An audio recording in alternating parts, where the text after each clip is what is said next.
In the spring of 1979, a historian named Dr. Patricia Jennings was digging through a water-damaged box of archives in the basement of the New Orleans Municipal Library. She was looking for property deeds, but instead found a murder weapon, a leather-bound medical ledger, swollen with rot, dated 1847. The name on the cover was Dr. Augustus Lavine, and as Dr. Jennings pried the pages apart, she realized she was looking at something that shouldn't exist. Dr. Lavine had recorded the births of 47 infants over a period of 18 months across the sugar plantations of St. Charles, parish. But the notes next to the births were chillingly identical, reading, "Infant healthy, complexion, pale, features European, status, deceased within 3 days."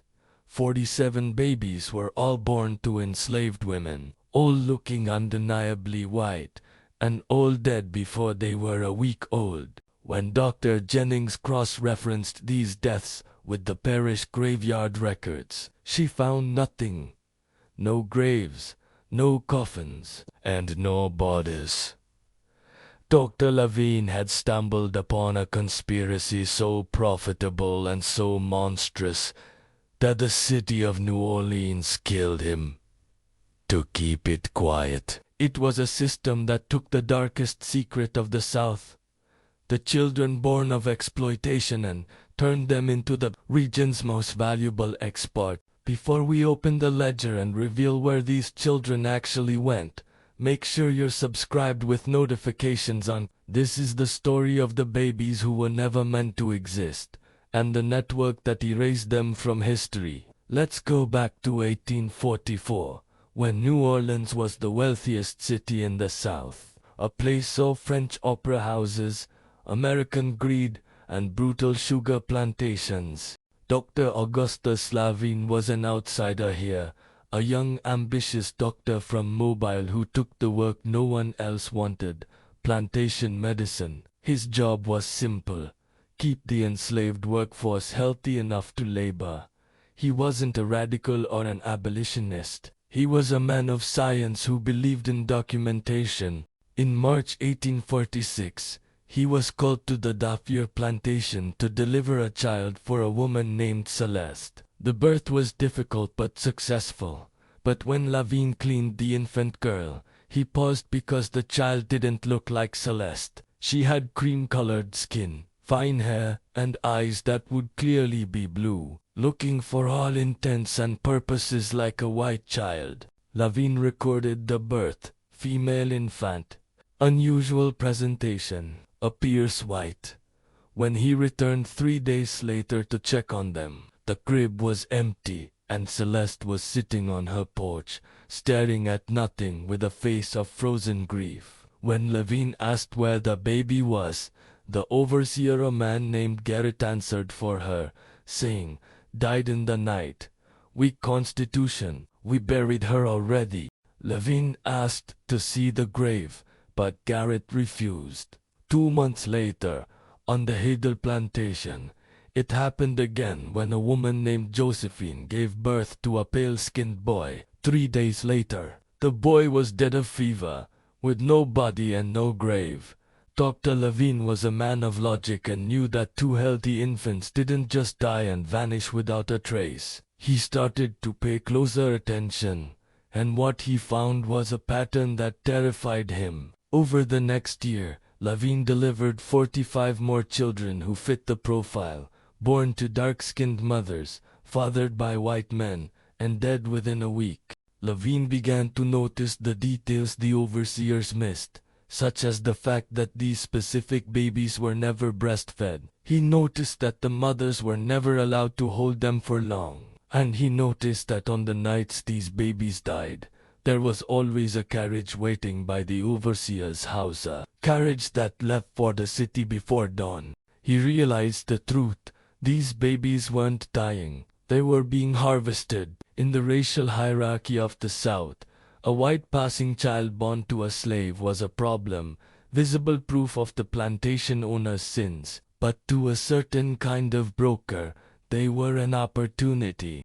A healthy white baby could be sold to a childless couple in the North or Europe for $500, which was 10 times the price of an enslaved infant. Lavine tried to talk to the mothers and cornered a woman named Marie on the Fortier plantation. She was young, Haitian, and fierce, and when he asked about her dead daughter, she grabbed his arm and whispered, "Write it down. Please, doctor, write it down so someone knows she was real." That broke him, so Lavine compiled his ledger: 47 names, 47 dates, 47 crimes. In October 1847, he walked into the office of Parish Magistrate Judge Beaumont, a pillar of the community and a man of law and order. Lavine laid the ledger on the judge's mahogany desk and said, "They aren't dying, Judge. They are being trafficked, and I believe the plantation owners are orchestrating it." Judge Beaumont looked at the ledger, then looked at Lavine with eyes as cold as glass. "Dr. Lavine," the judge said softly, "the children are property. What an owner does with his property is his business.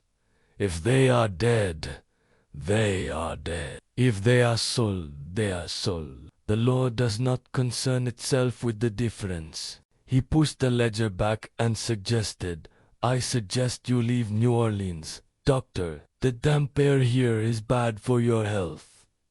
Lavine understood the threat, so he took his ledger and ran, booking passage on a steamer to New York with the intention of publishing his findings in the North. He hid a copy of his notes in his mattress and sewed a letter to his sister into the binding of his journal. He never made the boat. On October 27, 1847, Dr. Lavine's body was fished out of the Mississippi River with a fractured skull and empty pockets. His room was ransacked, and the police ruled it an accidental drowning due to intoxication, declaring the problem solved. The births continued, but the network hadn't counted on one thing. The ledger wasn't the only witness. The system operated in silence for another decade, but in 1853 it made a mistake and took the wrong child. Henriette Delacroix was a free woman of color living in the French Quarter, a respected seamstress whose sister, Margot, had been less fortunate. Through a horrific legal loophole involving a contested will, Margot had been stripped of her freedom and sold to the Fortier plantation. In 1855, Henriette learned that Margot had given birth to a daughter, fathered by the plantation owner himself. Henriette bribed her way onto the plantation to see the baby, and Margot held the child, weeping as she whispered, "Look at her, Henriette. They're going to take her. I heard them. They say she's too white to work the fields." 3 days later, the baby was dead of fever, but Henriette didn't grieve. She hunted. Unlike Lavine, she knew how to move invisibly, entering the wealthiest homes in New Orleans as a seamstress to fit dresses. She listened to the gossip of the wives and watched the comings and goings of the brokers. For 2 years, she tracked the network, finding the lawyers who forged the birth certificates and the nurses who drugged the babies for transport. Finally, she found her niece, who hadn't been sent north, but was right there in the Garden District. Henriette stood across the street from a Greek Revival mansion and watched a toddler play in the garden. The girl was dressed in fine white linen, laughing as a nurse chased her, and was being raised as the daughter of the house. The man who lived in that house was Judge Beaumont, the same judge who had threatened Dr. Lavine. The horror of it staggered her. The judge wasn't just protecting the system. He was a customer who had bought Margot's daughter to raise as his own, erasing her lineage completely. Henriette knew she couldn't go to the police, so she needed to burn the system down. She compiled a dossier named states and locations of over 300 stolen children and, in March 1857, she took it to Thomas Whitfield, a radical abolitionist printer who ran a newspaper called The Liberator's Voice. Whitfield read the documents and said, "We publish this, and they will hang us, but we publish it anyway." They set the date for March 21st, But on March 15th, at 2 a.m., the printing office exploded. The fire was so intense it melted the iron press, and Whitfield's body was found in the ashes with the files gone. The next morning, Henriette found a note under her door with 4 words in elegant script: "Leave now or die." She fled to Philadelphia that night, carrying nothing but her life, and the story of the stolen children was buried in the ashes, destined to be forgotten. For 130 years, the secret held as the Civil War came and went. The stolen children grew up believing they were white, married, had children, and died, taking their true names to the grave, until 1979, when Dr. Patricia Jennings found Lavine's ledger in that damp basement. She didn't just write a paper. She started a manhunt, using the names in the ledger to track the descendants. It was a forensic puzzle of impossible complexity, as she had to trace families that officially didn't exist. But in 1985, she found Elizabeth Beaumont Clark, the great-great-granddaughter of Judge Beaumont. Elizabeth was 62, a retired school teacher, proud of her French Creole heritage. When Dr. Jennings sat her down and showed her the documentation that her great-grandmother, Charlotte, wasn't the judge's biological daughter but a child stolen from an enslaved woman named Margot, Elizabeth went silent. "I always wondered," Elizabeth finally said. "My grandmother told me there was a secret. She said we weren't who we thought we were."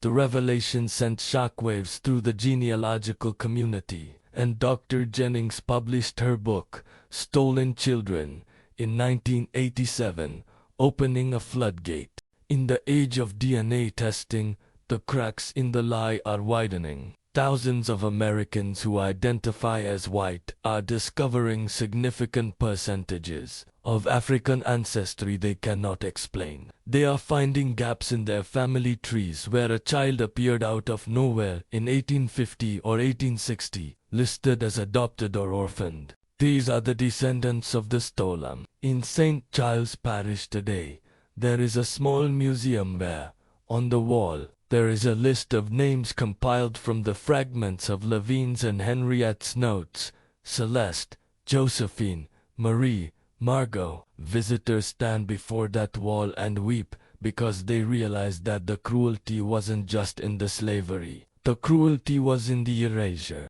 The system didn't just steal their labor. It stole their future. It took their children and transformed them into strangers who would one day own people like their own mothers. The network that Dr. Lavine died trying to expose was perhaps the most successful conspiracy in American history. It worked so effectively that it erased the truth so that even the victims didn't know they were victims. The children of Celeste and Josephine are out there today, walking the streets of New York, Boston, and Paris. They are white, but their blood tells a story that the ledger tried to hide. We have to ask ourselves, how many other ledgers are rotting in basements?